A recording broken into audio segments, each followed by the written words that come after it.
Welcome to Deep Dive. Today, we're getting right into something truly central to who we are, the subconscious mind. Mm. You probably know it's that powerful part just below the surface, influencing, well, everything from habits to beliefs. Yeah, it's huge. So our mission today is to go a bit deeper, unpack some key ideas from our source, the power and reprogramming of the subconscious mind. We want to show you not just what it is, but how its mechanics, often hidden, really do govern your life. And crucially, how you might reprogram it. Exactly. And this isn't just, abstract theory. No, it's about practical understanding, stuff that can actually impact your day-to-day. And what's really striking, I think, is realizing this subconscious engine is just constantly working away. Without us noticing. Often, yeah. Driving, they estimate maybe 95% of our daily actions. And it's so different from your conscious mind, right? How so? Oh, your conscious mind is logical, analytical. The subconscious, it runs on emotion, pure power, raw instinct. It just is.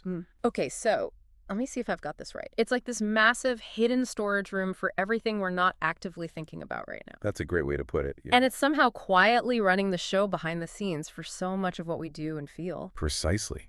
It's this huge repository holding immense sway. Mm. It governs your habits, those automatic behaviors. Like driving a car sometimes. Exactly. Or brushing your teeth. It handles your immediate emotional responses, your entire long-term memory. Wow. Your core beliefs, your values, those flashes of intuition, your gut feelings, and even basic bodily functions. Breathing, heart rate, digestion, all running automatically. That is a huge list. It really is working overtime back there. It really is. For anyone trying to, picture this, is there a simple model? How does it relate to the conscious mind? Yeah, a helpful way to maybe visualize it is using a model like Freud's. Think of an iceberg. Okay. The conscious mind, that's just the tip you see above the water. Your active awareness right now, logical thought, making decisions. Then, just below the surface, the much bigger part you don't immediately see. That's the subconscious. It holds accessible memories, beliefs, habits, emotions, automatic reactions, all that stuff. Right. And then way down deep, the vast, unseen base of the iceberg. That's the unconscious, supposedly holding deeper trauma, repressed memories, instincts. It's also thought to be where dreams come from. Okay, that helps clarify the levels. But the big question, I guess, is what does the subconscious part actually do day to day? What are its main jobs? Right, let's dive into that. There are about 7 key functions that are really fascinating. Okay. First, memory storage. But it's not just facts. It's like a detailed archive of everything. Every emotion, image, sound, smell from your whole life. Yeah. Even stuff you consciously forgot. Everything. Everything. And the key is, these forgotten memories can still actively shape your present reactions and feelings. Yeah, what's second? Second, it's the master of habits and routine. Think about typing or, like you said, driving. You don't consciously think through every step anymore, right? No, definitely not. That's neural patterns formed by repetition. It's brilliant, actually. Saves your conscious mind's energy for new things. Total autopilot, sometimes. Makes sense. Third. Third, emotional reactions. Things like stage fright, phobias, maybe a sudden flash of anger. Yeah. These are often stored emotional responses being triggered automatically. You might not even know why in that exact moment. Okay. And fourth? Fourth, autonomic body control. This is huge. Heartbeat, breathing, digestion, immune response, Oh, all handled without you consciously doing anything. just happens. Yep. Fifth, it really shapes your beliefs and self-image. It develops your whole concept of who you are. How does that work? Well, for example, if somewhere along the line, maybe in childhood, you were programmed with a belief like, I'm not smart, that belief, held in the subconscious, will subtly influence your choices, your confidence, your behavior, often without you realizing that's the root cause. Wow. Okay. Number 6. Sixth, dream production. It processes emotions and memories while you sleep. Dreams can be like a kind of window into what's going on down there. A direct line, almost. In a way, yeah. And finally, seventh, it heavily influences your decisions. That gut feeling or intuition. Yeah. That's often your subconscious rapidly scanning its vast database of past experiences to give you a quick answer or direction, a sort of mental shortcut. That's incredible. So much happening beneath the surface, but how does it learn this stuff in the first place? How does it get programmed? Ah, good question. It primarily gets programmed in 3 really key ways. Okay. The first one is childhood conditioning. especially, they say, between ages 0 and 7. Why then specifically? Because during that time, a child's brain is predominantly in a theta brainwave state. It's very similar to being in hypnosis. Really? Yeah. So kids just absorb everything, words, actions, emotions, the beliefs of people around them, pretty much without filtering. It goes straight in and forms a foundation. Wow, okay. That's huge. What's the second way? The second is simply repetition. Repeating thoughts, behaviors, affirmations. It literally engraves them into subconscious memory pathways, like practicing piano scales until they become automatic. Right, muscle memory, but for the mind. Exactly. And the third way is through emotional impact. Intense emotional experiences could be really positive, could be traumatic, leave very deep, lasting impressions on the subconscious, sometimes forming a core belief instantly. Okay, that 95% figure you mentioned earlier, that decisions are influenced by the subconscious, that's kind of mind-blowing. Does that mean we're just sort of running on autopilot most of the time? How does it control us without us realizing? Well, it's less about being a puppet and more about understanding this powerful, often unseen influence. Think of it like this. Okay, You might consciously decide, I want to earn more money. Makes sense, right? sure. But if your subconscious holds a deeply ingrained belief, maybe from childhood observation, that money is hard to get, or even money is the root of all evil, you'll likely find ways to self-sabotage your financial goals. You won't know why, consciously, but the subconscious program is running the show. So this silent programming has real-world consequences. Absolutely. Think about common negative beliefs. Maybe constant parental criticism led to a subconscious program of, I'm not good enough. Or perhaps past rejection or bullying installed, I'm unlovable. Right. Maybe observing financial struggles programmed, money is scarce, or it's hard to hold on to, Yeah, I can see that. or a public failure could create, I can't speak confidently. These aren't things you consciously think all day, but these silent beliefs, they manifest. How so? They show up as low self-esteem, difficulties in relationships, financial limitations, a persistent fear of failure or rejection. It creates cycles that feel really hard to break because the root isn't conscious. Okay, this is, well, it sounds a bit bleak if we're so heavily programmed, but the hopeful part, the source talks about reprogramming, right? Can we actually change this stuff? Yes, absolutely. That's the really empowering part. It can be reprogrammed. How do you even access it to change it? Great question. There are several practical methods. One is sleep hypnosis, listening to affirmations or guided hypnosis tracks just as you're falling asleep. Why then? Because your conscious mind, the gatekeeper, is starting to power down, making the subconscious more receptive. The messages can sink in more easily. Interesting. What else? Meditation. This naturally slows your brain waves down into alpha and theta states. Ah, like the childhood state you mentioned. Exactly. Think of brain waves like gears. Normal waking state is beta. Relaxed, you shift into alpha. The subconscious is more accessible. Deeper meditation gets you into the theta. That's like the high access mode. Great for creativity and influencing the subconscious directly. Okay. And then deep sleep is delta, where it's highly receptive too. So meditation opens the door. What else?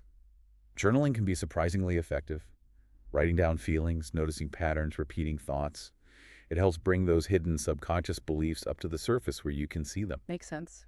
Getting it out. Yep. Then there's visualization. Creating really vivid, detailed mental images of what you want to achieve or experience. How does that help? Because the subconscious doesn't really distinguish strongly between a vividly imagined experience and a real one. So visualizing success helps it accept that success as real and starts aligning things to make it happen. Cool. And of course, affirmations. Repeating positive statements about yourself and your goals, like, I am worthy of love and success. Consistency is key here to overwrite old negative programming. Right. Repetition again. Precisely. And one more powerful one is inner child work. This involves consciously revisiting difficult or impactful early memories and offering comfort, understanding, or reassurance to that younger version of yourself.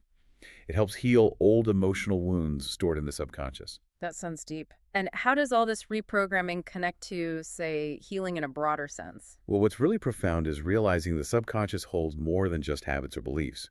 It also holds our emotional wounds, those old hurts, and maybe even what some call cellular memory. Cellular memory. The idea that powerful experiences can be stored not just mentally, but maybe even imprint on our bodies, influencing physical sensations or health. Huh. So by reprogramming, by healing trauma, releasing limiting beliefs, addressing those old wounds, you're not just changing your thoughts, you're potentially creating space for physical healing, building new patterns for success, love, inner peace. It's really holistic. Okay, let's dig into some, operating rules. The source mentions some key rules for how the subconscious works. Understanding these seems crucial. Yes, definitely. Knowing the rules of the game helps you work with it instead of against it. There are about 5 critical ones. Lay no mind me. First, and this trips people up, the subconscious doesn't process negatives well. Or rather, it focuses on the subject of the negative command. What do you mean? If you tell yourself, I don't want to be nervous, what word does your subconscious focus on? Nervous. Exactly. So you inadvertently reinforce the very thing you're trying to avoid. Yeah. It's better to phrase things positively like, I want to feel calm and confident. Okay. Rule number 2. It takes everything literally. Mm-hmm. It doesn't understand sarcasm, irony, or jokes, especially ones you make about yourself. Uh-oh. Yeah.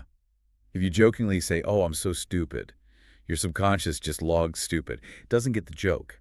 It impacts your self-image over time. Good to know. Third rule. It learns and operates primarily through repetition and emotion. The more often you repeat a thought or feeling and the more emotion attached to it, the deeper it gets ingrained as a belief or program. Repetition and emotion. Got it. Fourth. It doesn't clearly distinguish between real and vividly imagined experiences. This is why visualization works so well. Right. You mentioned that. If you imagine achieving a goal with intense feeling and detail, your subconscious starts to accept it as having happened or being possible and aligns your energy and actions towards it. Powerful. And the last rule. Number 5. It's always active. Yeah. 24/7. Even when you're sleeping, it's processing information, running bodily functions, consolidating memories. It never switches off. Wow. Always on. Which is why things like those pre-sleep affirmations can be so effective. Yeah. You're catching it during a receptive time, and it keeps working on it overnight. Okay, putting this all together, the power here seems immense. What does this mean for our potential, really? Well, it's fascinating because great thinkers across time, from Jung and Freud to people like Napoleon Hill in Think and Grow Rich or Good. Dr. Joseph Murphy, Yeah. they've all essentially pointed to the same fundamental truth. Dr. Murphy put it something like, whatever you plant in your subconscious and nourish with repetition and emotion will one day become reality. Wow. That's a big statement. It is. The implication is pretty staggering, isn't it? It suggests you really can reshape your destiny, your experience of life, by consciously choosing what you plant in your subconscious mind. So what you believe internally really does create your external reality. That's the core idea. Your internal programming shapes your perceptions, your actions, your energy, and ultimately the results you see in the world around you. Which means taking responsibility for that program is key. And the source gives some practical daily tools too, right? Little things we can do. Yes, simple but effective things, Okay. like starting your morning with positive affirmations or visualizing your goals for the day, setting the tone, Okay. midday, maybe just taking a few moments for mindful awareness, noticing your thoughts without judgment. Are they serving you? Are the old programs running? Catching them in the act. Sort of, yeah. In the evening, maybe some gratitude journaling. Focusing on what's good helps shift your emotional state, which influences the subconscious. Good one. And then at night, right before sleep, using that prime time for sleep hypnosis tracks or repeating some key affirmations as you drift off. Yeah. Leveraging those receptive brainwave states. Okay, so let's try and quickly summarize the key takeaways from this deep dive. Sure. The subconscious is basically this emotional, automatic mind. It stores memories, habits, beliefs. Right. Largely programmed in childhood, Yeah. especially before age 7. It influences something like 95% of our decisions and actions, often without us knowing. Huge influence. But the good news, The good news is it can be reprogrammed using things like repetition, emotion, visualization, affirmations, meditation. exactly, tools to consciously shape it. And ultimately, the idea is that healing or reprogramming your subconscious leads to healing your life overall. That's the promise, yes. Changing the inner world to change the outer world. So maybe a final thought for everyone listening. Yeah, perhaps think about this.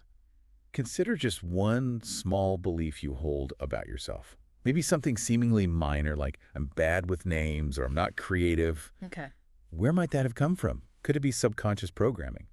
And what might happen if you decided just for today or this week to consciously challenge that one belief? How? By using one of the tools we talked about, maybe an affirmation like my memory is improving every day, or visualizing yourself easily recalling names. Just pick one small thing. And see what happens. Yeah. How might challenging that one tiny belief start to ripple outwards?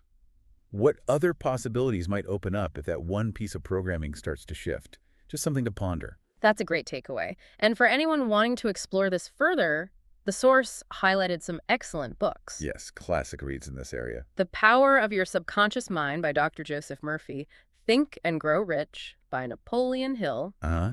Breaking the Habit of Being Yourself by Yeah. Dr. Joe Dispenza is another popular one. Right, and The Biology of Belief by Dr. Bruce Lipton and The Untethered Soul by Michael A. Singer. Lots to dig into there. Definitely foundational stuff. Well, hopefully this deep dive has given you some powerful insights into your own incredible inner world and maybe some tools to start working with it.